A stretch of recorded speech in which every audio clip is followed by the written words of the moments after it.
What's going on, Dragon Ballers? Welcome back to another video. This time we are joined by Stan. What's going on, Stan? Hey, I'm doing all right. How about yourself? Not too bad. So Stan's joined us tonight. He's going to talk us over this blue-red SS3 deck that he piloted to some success last weekend. What did you do with this deck last weekend, Stan? So this past weekend on Saturday in Connecticut at the Crimson Scarab was a store preliminary for a Nationals invite. I believe 35 people showed up. Ended up being top 4 gut invites. I went X1 in Swiss. So there's 6 rounds. So I went 5-1 in Swiss. Ended up being second place and one top 8 round to be able to get that invite for Nats. Sweet, awesome, man! Congratulations. Thank you. Do you remember what decks most of your matchups were against? Like I believe I remember you said you played a lot of Storm, right? Played against a lot of Storm. So 3 of my matches were against Storm. 2 in Swiss, and then 1 in top 8. Actually, with the same one of my top 8 matches was also one of the same people who I played during Swiss. And did you beat all the Storm matchups? Do I recall that correctly? Yes, only one game went to game 3, which was my round 6 match. Nice. As well. Yeah, that's awesome. It's kind of weird because, like, you look at blue-red SS3 and, like, it doesn't necessarily have a lot of the defensive options that a lot of decks have when they try and combat Storm. So, like, it doesn't have access to Nimbus, doesn't have access to not bad ring laser, full power energy. So you look at a deck like this and, like, I feel like you really have to pilot it well, and you really have to have your main deck teched out in order to really beat a matchup like that, which it looks like it is here. And I think you have someone you might want to shout out for this deck profile. Is that right? Oh, absolutely. I would love to give a big shout out to Matt Coombs. Whether you support his YouTube or his Patreon, he is one of the best deck builders around right now. Awesome. Yeah. So, I mean, he built the deck for you, which is really, really cool. But I've played with you several times, and I know that you're a really, really good pilot. So I definitely wanted to get some of your insight on the deck itself. So we'll just get right into it. So we'll go through the deck, and then anything that's kind of interesting we'll talk about. So we got the SS3 leader. Plain Jane, best leader in the game. You agree with that? At this time, unfortunately, yes. Yeah. The World Martial Arts could change that. I'm not too sold on it, but we'll see where it goes. Yeah, I mean, I think World Tournament's gonna have a lot of cool decks and a lot of decks that can actually do some pretty cool stuff. Like Announcer being able to draw cards on both players' turns, pretty solid. But I mean, just the fact that SS3 is so free and it's the best leader for energy management, it's gonna be tough to outclass SS3. But yeah, Announcer does draw a lot of cards, on both players' turns, but we did also think the same about Pan, how she can draw cards on both players' turns, and she's not looking too hot right now. That's definitely not wrong. It's true, but we'll see how it goes. But yeah, so we got 2 Scientist Fu, incredible game ender. And then we have the 1 Flute. So this tournament was not post Flute hit, right? So why'd you only choose to play 1 Flute? Because I'm that guy, and I have 1 foil Flute that I pulled pre-release weekend. Oh my god! And you just gotta style sometimes. Dude, I totally agree with you. I think we actually mentioned to each other that, like, once we saw Flute went to 1, we were both like, "Yo, we both have 1 foil Flute. What the heck?" Yeah, it's just great. It's freaking awesome. Then we have the 4 Bean. You ever find yourself using Bean, like, offensively rather than defensively to kind of, like, further your plays, or is it always just defensive for you? Absolutely. If you flip double red and you charge blue and you have a 1-drop Trunks, you just swing with the Trunks and Bean, and you don't even have to take the life with it. You swing at them for 10 just so you could restand the red again, just to evolve for 2 the chain attack Trunk. Right. I don't know if you caught this, but at one of the regionals, I want to say it was the St. Louis regional, one of the players, I think it was the finals actually, player swung in with his 1-drop Trunks and it got Mafuba'd, and then he just lost from there because he couldn't change Zeno. Have you ever been, like, afraid of that play? Not Mafuba, because yellow blue doesn't really run Mafuba. That's super clunky in that build. I had it negated, and that is definitely, it's a little heartbreaking. And then I would have to swing with my leader. When you're swinging your leader and you got to use Bean, it does suck, because then you're not Zenoing and drawing 6 with your leader swing. you'll be at pretty much even playing field with your opponent at that time. But also, when you do swing with Trunks, you get the bean off. You just pop the bean on your leader, making your leader a 20k swing after you Zeno them. Yeah, that's a pretty solid play. Yeah, and back to the negating your Trunks with a regular negate. Like, it seems weird from a player standpoint to be like, oh, I'm gonna negate this little weird one drop, whatever. But from a card economy standpoint, it's like they're gonna negate your one drop Trunks, knowing that you're trying to chain Zeno them. So it's a card they're losing anyway that they were gonna lose regardless. So it makes a lot of sense actually to negate there. So definitely. So this deck I know is geared to beat Storm for the most part. So did you ever think you needed or wanted the Kabuto Kai super combo instead of Piccolo? I really don't like it, but from what I've heard, it did absolute work this past weekend. Yeah, I heard the same thing. One of my buddies was running mono blue, doing a 2-2 split. I just haven't done enough testing with it. And so since the beginning of this format, I have been playing red blue SS3. Right. So that is why I chose this deck. I started playing Storm a couple weeks ago, and yeah, it's good, it's great, but I just felt so comfortable playing red blue that I really didn't want to change things up. Going to this build, I did it the night before actually, so I didn't want to change too much. I know there is a little bit more decision making playing Kabuto Kai rather than just slamming down boost attack, so I didn't want to mess that up. It was definitely would have been very helpful, because my round 6 opponent did use Bardock Ape, and from what I heard, using Kabuto Kai to bounce a Bardock Ape is just great. Seems pretty good, yeah. I mean, they don't get the evolve, and then that's just a lot of like alleviated pressure. Definitely, it just sucks sometimes you don't get the draw, but I mean, for an instance like that where you're literally basically negating a character coming into play, it probably seems pretty good. Yeah, at the end of the day, you can negate like 20k worth of combo just from one card. Yeah, no, it's definitely something to consider. I saw one list that topped Ohio this past weekend. I think it was playing 4 in the main deck. So definitely. I don't know about that one. Yeah, it seems a little weird, but I guess you do still have the Unbreakables. But yeah, so we'll keep going. So talk to me about Sidra. I know you mentioned in another deck profile you did that you were thinking about potentially cutting this card. So what was the purpose of it, and how'd you feel about it? So the purpose of it is when SS3, like my good friend Antonio, who you just recently did a profile with, slams on the brakes, your opponent may leave you. Yeah, and they just may leave you at 5 energy, because let's say 5 life because they flipped bad. Right. Sidra will help awaken you. So in most of the matches I played, everyone flipped the nuts. You know, the absolute best way that they could flip. I never had anyone really flip black on me except for a mono blue player. Right. Even with the even with the RNG of this leader, like you just everyone had a good tournament against you. Yeah. So Sidra did not come into play at all this tournament. But the most optimal play is turn 3, turn 2 for SS3. You awaken with Sidra, and then on their turn, you're able to, block an attack, and then use Vados Assistance to restand the Sidra if you save it. Right. If they're swinging with a Goten or a Bardock, they're not going to go up to 15, 20k just to get over the Sidra. Exactly. So then when you negate it and then restand it, that's 2 attacks, blocked off of 1 Sidra. That's not a bad combo at all. But yeah, I did hear you mention that you might have thought about cutting it. So what about, like, do you wish they were digging deeps in the main board, or are you kind of happy that you played Sidras instead? Honestly, so if maybe when Flu goes down to 1, possibly.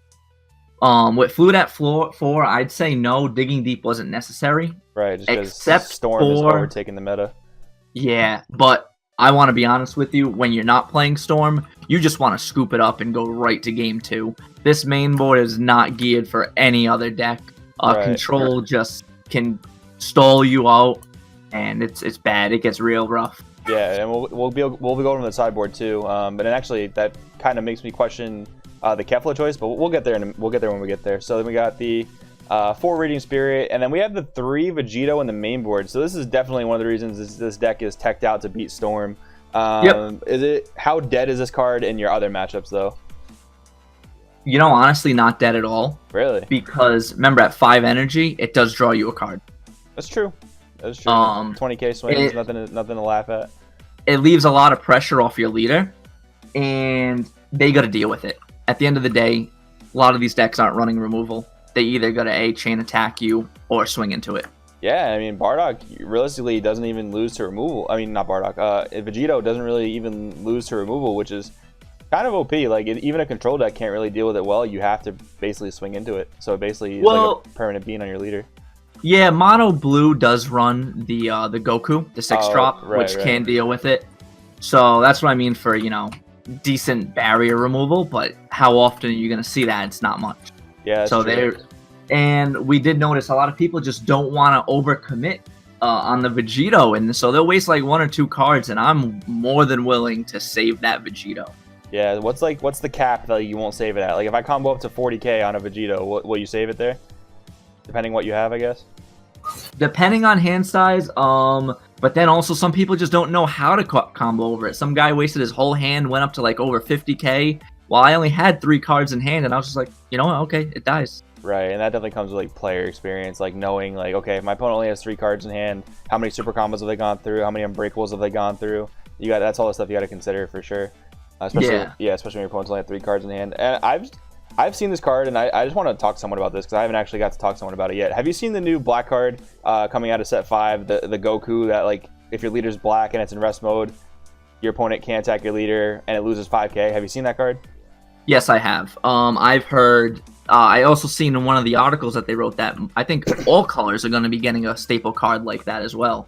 Yeah, I believe I read that too. But to me, it's just so weird. Like, okay, it's a 3-drop 20k. You swing with it, it goes to rest mode. Your opponent can only attack that, but then it loses 5k. So you're basically summoning a 3-drop 15k that like, okay, this isn't really like it's one layer between them and your leader, but at the same time, it's only 15. So like, you still have to combo the same to protect it as if you had to protect your leader. You know what I mean? So to me, it's just weird that they decided to give it that minus 5k.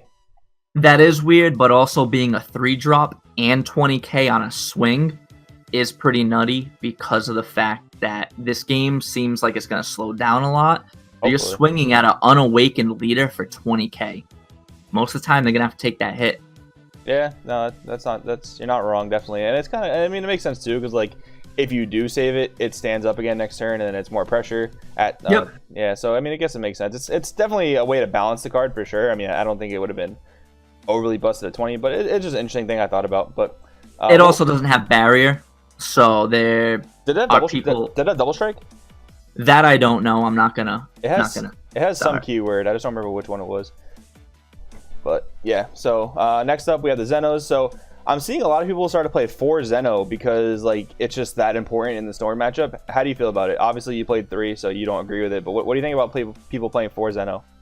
So probably could have went the -1 flute into a 4th Zeno. Okay. I don't disagree with 4 Zeno. Drawing multiple of them does suck, but you got to do what you got to do to make sure you can pull off the combo. Yeah, definitely. I mean, that was one of my things at ARG Philly is like not being able to draw all the pieces, and like the 4 Zeno obviously would help with consistency, so that doesn't make sense for sure. Yeah, then we got the... One second. So I am looking at it. You're right. That card does have a keyword skill. During your opponent's turn, if your leader card is black and this card is in rest mode, your opponent's cards can't attack leader cards, and this gets -5k power. The keyword skill there is barrier. Oh, it does have barrier. Okay. So that's something. Okay, I guess losing the 5k it probably balances it out a little bit. That's pretty good then. Yeah, but you're right. 20k. When it's swinging, that's it's not bad. That's something. Yeah. So then we have the intensifying power trunks. How many times were you able to pull off a 3 energy chain Zeno? All the time. Really? That's good. So yeah. Yeah. I mean, it's a pretty specific combo to pull off, but I mean, it's really good for catching back up in the Storm matchup. I think only one game I flipped double blue, which that does hurt, but most of my games were either red blue or double red. Double red with this main board isn't that bad because of the Vados assistances, right, and because the majority of Storm went to SS3. A big part of the whole SS3 Storm matchup is that they can say pass. Right. When playing Karunigan Storm, they do not say pass. Yeah, they're killing you turn 2 or 3. Yeah. SS3 gets to restand 3 energy. Yeah, definitely. Like Hurdigarn Storm and Trunk Storm, definitely they have like a window where they have to win, otherwise it just goes like way downhill. But SS3 can recover pretty nicely. And your numbers here are pretty good. You have 23 red, 25 blue, and 2 black. So yeah, I mean your odds of hitting red blue is pretty good. So that's pretty solid. It's good math there. Then we have the 2 Vados assistants. It's a pretty cool tech for Storm. I mean, I know a lot of people's opinions on it. Like Topo is pretty bad because like it costs 2 energy, which like is not very affordable when you're going up against Storm. So I mean, how did this card perform for you all day? People just didn't expect it. Right. Because if I flip blue red, what I would do is if I had a Whisk Coercion and a Vados in hand, probably or 2 safe. Vados, you tap 1 red to negate the first attack. You then Whisk the second attack, and then restand another red to use the other Vados. Yeah, 1 cost negates are definitely way more affordable in that matchup. It's pretty solid. Oh, one thing I wanted to ask you too is how many times were you able to chain Zeno someone before awakening? Oh, I tried so hard versus Danny Wynn, but he was not letting it happen. I was throwing him off super hard because I was trying very, very hard to pull that off, but I was not able to all day. I did it out in Philly, and man, it is satisfying. Feels really good. Feels really, really good. Yeah, that's awesome. The 3 burst attack, super good card. 4 chain attack, 3 hit. I know you only own 3 hit. Would you have played more if you had more? Probably not. I see the card enough. Yeah. And I know you're gonna ask about the Keflas, and it's mostly because the 3 and 3 split. Like you can go maybe 4 hit 2 Kefla, but the Kefla is what keeps you in the game when you're not playing the aggro matchup. Right. You can hit them after Zenoing, and then you slam down a Kefla the turn afterwards, and it's just all plus from there. Right, yeah. I was going to ask about the Kefla because like this deck is designed to have a good matchup against Storm, and I mean, I guess you have to have cards in there that help against other matchups, so it does make sense to keep the Keflas in for sure. Oh, and then Kefla versus Vegito, it's the best way to try to get rid of it. Oh yeah, definitely, because they're like base power, they're already wasting a card to save it.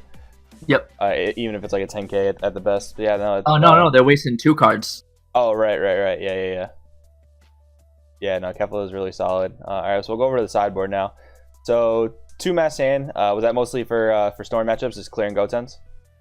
Yeah, so I actually wouldn't chance it. And I would take out either 2 Fu and put in 2 mass Saiyans. I always feel like I can get unlucky the moment I start putting in more off-color cards. Yeah, I know, right? So it was either one or the other, because with this deck, you can't afford to flip black and... No, you seriously can't.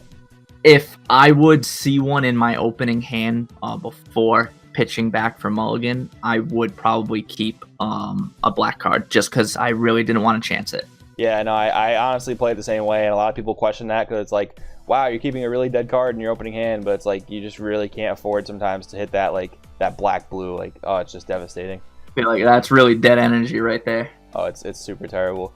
So what did Mafuba go in against? Mafuba did not go in at all. Oh wow. Yeah. What did why? How come?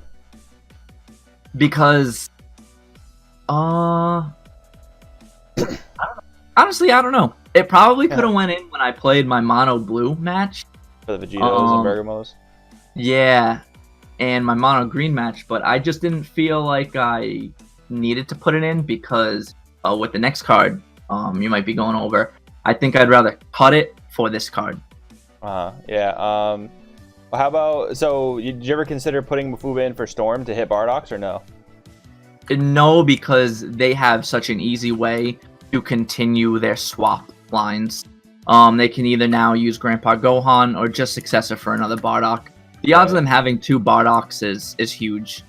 Yeah, that's true. That's definitely true, especially with Successor. I've actually been trying out Peel Off a little bit more, and it's kind of been pretty cool. Like the fact that it doesn't negate the attack per se, but the fact that it kind of ends their turn and then you can clear the Bardock is kind of cool. But like you said, like if they have more access to another Bardock, then it kind of was for nothing. So that does make sense. Peel off makes a lot more sense moving forward when Flute's restricted down to 1. Right. Because they can't just flute the Bardock back to hand. Mm-hmm. Or the odds are very unlikely. Yeah, I mean, yeah, I guess right now they have, 12 copies of Bardock if you count flutes, and then after that it just goes to 8 copies. Or 9 copies, I guess. So yeah, that makes a lot of sense. Then we have the 2 extra Vados assistants. So is that more for Storm? Yes, they would go in every single time. And what would come out of there? Would it be the Keflas? Yes. That makes sense. I would take out 1 Kefla, and sometimes I would take out 1 Trunk. Oh, the 1-drop Trunks. Yeah, even though you really want to prioritize the cheap evolves for the Storm matchup. Yeah, I was just seeing them non-stop all day. A lot of my games I was able to have all 3 pieces fairly early, so I was just feeling confident that I was going to see them. Sometimes sideboarding comes down to that. Like, you have your pre-game plan, like, okay, this comes out for this matchup, this goes in for this matchup, but sometimes when you're in the middle of a day, in the middle of a tournament, like, you just have those feelings, like, okay, I'm seeing this card way too much, I need to side this out, like, 1 copy of this out. Like, I've definitely experienced that before too. Yeah, so then we have the 3 Digging Deep. That's just to awaken when, like, you don't particularly need 1-drop Trunks, right? Probably against, like, the slower matchups. Yep, so the 3 Digging Deep, you take out 2 Sidra and 1 Vegito. Nice. Or you can do 2 Sidra, 1-drop Trunks. Makes sense. And then the 4 Topo for anything that's, like, not Storm, right? Yep, so I would take out the 2 Vados, 1 Coercion, and then flex something else. If anything, I think I never put in actually all 4. Oh, really? Yeah, I mean, it's just, oh my god, it's so OP to just, like, clear a board of Gotens with the freaking Topo. I mean, it typically doesn't go against Storm, but, like, any weenie board you can just clear with Topo is just, like, so satisfying. Yep, you throw a bean on him and he's just a wall. It's insane. All right, now the last card of your side deck. I know you really like this card a lot, the Terra Assault Frost. So talk to me about that. So this is what I thought should go in up to 4, if anything, instead of Mafuba. Mm-hmm. Because this card is just great versus Bergamo, Cheeto, even Kefla, if you play the mirror map. Right. Just, they negate it, okay, it dies. I'm not going to combo, they're not going to combo. It's just a free card out on the field. Yeah, it's definitely pretty insane. Like, the fact that it clears anything, doesn't matter if it gets Mafuba, doesn't matter if it gets negated, it just clears whatever it swings at, is really, really solid. Yeah, we need honestly more cards like that. The card coming from set 1, just way ahead of its time. Yeah, seriously, it's never been very good until actually this format, if I do recall correctly. But it's definitely the perfect format for it. Like, there's just big beaters sitting in rest mode that you really just need to get off the board. And, like, when you don't have access to a chain Zeno, or if you're up on advantage of your opponent and you don't want to chain Zeno, this is the best card for the situation by far. Yeah, it really is. Really solid. Yeah, so I mean, this was your deck for a Flute to 4 meta. So how do you feel about, like, this deck going forward, and maybe, like, the position of Storm and where a deck like this might fall after Flute goes to 1? So I think it's still going to be very good. Mm-hmm. With Flute going down to 1, you could really probably cut the Sidras. As for sideboard options, one thing that I did not like doing is, I don't know if you noticed, there's no Chrono in that sideboard. Right. That's a very risky move. I did not like doing it, but I felt like I needed to. Yeah. You know, if I played versus, Shigesh, I just try my best. Yeah, I mean, it's a well-informed decision, I think, because we've literally been seeing, realistically, like, no Shugesh decks, even in Top Cut. Like, there was one Mecha Frieza, I think, in, like, St. Louis, but besides that, I haven't heard of a single Shugesh deck in Top Cut, anything recently.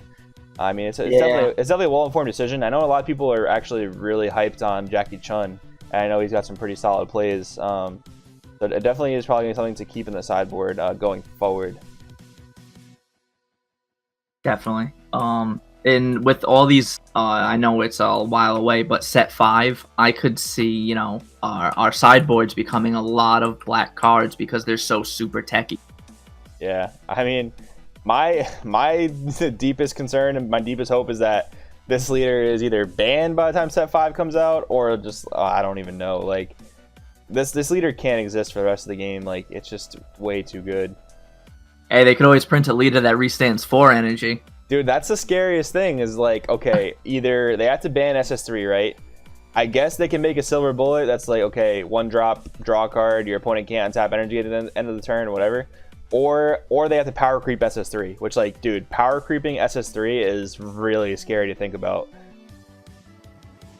Yeah, no, the power creep thing, that doesn't need to happen. I always thought that we need cards that counter things like Stencil Bean, which would also counter this leader. Just saying that during your opponent's turn, they can't untap energy. Yeah, I mean, that would definitely be a card to slow the game down. I mean, it's just so weird. Like, even like SS3 or not, like playing a blue leader almost feels like playing a whole different game, because when you play a red leader or a green leader, you really like have to play with the energy you have that turn. Like, if you have 3 energy, okay, maybe you can play with 4 energy that turn if you have a Sense of Being available, or maybe you can play with 5 energy that turn if you're gonna awaken and untap 2. But then it's like any blue leader, like between untap Trunks and Sense of Being, it's a whole different ball game. It's pretty insane. Yeah, it is.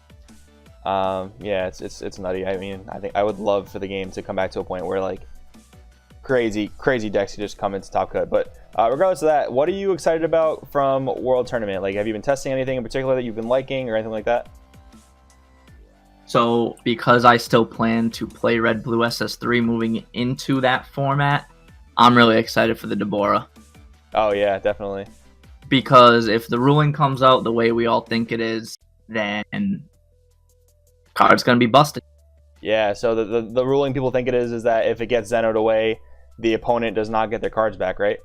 Yes. Yeah, that's definitely pretty good. Do you think it replaces Hit, or you play it like side and side with Hit, or what? Well, because I only have 3, I'd probably play it side by side with Hit. Nice. Yeah, I saw one list that was like 4 Hit, 2 Deborah. So it definitely has a spot for sure. It's pretty cool. I think that was Matt Coombs. Oh yeah. I think you are right on that. Yeah. Solid. So I mean, anything else? Any wrap up you want to give to the deck, or any final notes you got? I